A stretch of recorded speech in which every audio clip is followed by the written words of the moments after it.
Hello guys, welcome back to our channel. അങ്ങനെ ജഗന്നാഥനെ തേടി വേണുവിൻ്റെ കോള് ചെല്ലുകയാണ്. ഞാൻ ജഗന്നാഥനാണെന്ന് ജഗന്നാഥൻ വേണുവിനോട് പറയുന്ന സമയത്ത് പെട്ടെന്ന് തന്നെ കേൾക്കാൻ പറ്റാത്ത രീതിയിൽ വേണു കോള് കട്ട് ചെയ്യുന്നു. അതേസമയമാണ് ജഗന്നാഥൻ്റെ ഫോട്ടോ കാണിച്ചുകൊണ്ട് ഋതികയും രാജുവും ഇത് ആരാണെന്ന് ചോദിക്കുന്നത്. ഈ ചിത്രം നിങ്ങൾക്ക് എവിടെ നിന്ന് കിട്ടിയെന്ന് വേണു ചോദിക്കുമ്പോൾ തറവാട്ടിൽ നിന്ന് കിട്ടിയതാണെന്നും അച്ഛൻ എന്താണെങ്കിലും ഇതാരാണെന്ന് പറയണമെന്നും രാജു പറയുന്നു. ഇത് ജഗന്നാഥനാണ്. എന്നെ ഇപ്പോൾ വിളിച്ചില്ലേ, ആ ജഗന്നാഥൻ വർമ്മ സാറിൻ്റെ ഉറ്റ ചങ്ങാതിയായിരുന്നു. വർമ്മ സാറിൻ്റെ ഈ പ്രിയപ്പെട്ട കൂട്ടുകാരൻ കാരണമാണ് വർമ്മ സാറും പത്മാവതി മേഡവും വേർപിരിയാൻ ഇടയായത്.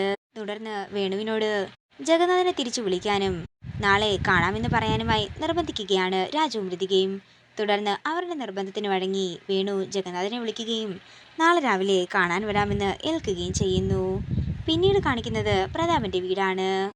യാമയുടെ അവസ്ഥയിൽ കരഞ്ഞുകൊണ്ടിരിക്കുന്ന അപ്പുവിനെയാണ് കാണിക്കുന്നത്. അതേസമയം ഇതെല്ലാം മറഞ്ഞെന്ന് കാണുന്ന അംബിക ചിരിച്ചുകൊണ്ട് നിൽക്കുകയാണ്.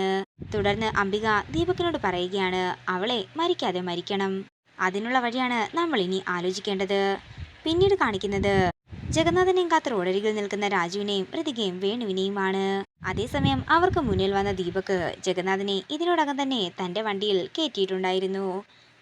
ഇതോടുകൂടി പ്രൊമോ വീഡിയോ ഇവിടെ തീരുകയാണ്. വീഡിയോ ഇഷ്ടമായെങ്കിൽ മറക്കാതെ ലൈക്ക് ചെയ്യുക, ഷെയർ ചെയ്യുക, കമൻറ്റ് ചെയ്യുക.